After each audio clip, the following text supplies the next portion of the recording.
We often see the title, but we rarely see the journey. In an era where career wasn't even a word for women, one leader looked beyond the barriers. Dr. Rekha is proving that she is more than the title. Okay. Things have changed drastically, I would say, in terms of opportunities, in terms of the knowledge base that can be provided, in terms of society's way of looking at a girl.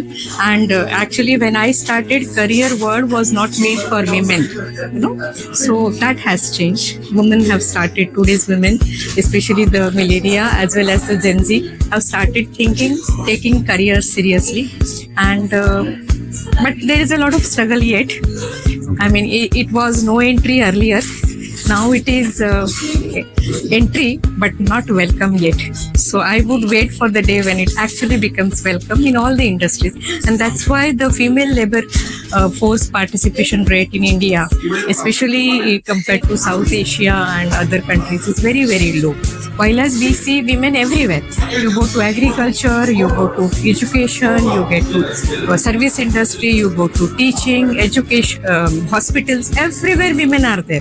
But when it comes to their contribution, they are invisible. So I would love that their contribution should be counted and the invisibility should come to visibility. Whether it is your daughter, sister, wife, or your colleague or friend, for a woman, what you really require in the office or in the workplace is safety, dignity, decorum, and chances to move ahead.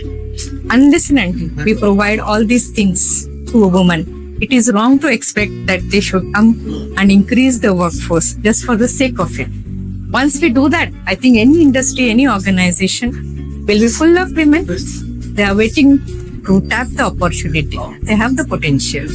One voice is just the beginning. A new journey unfolds soon.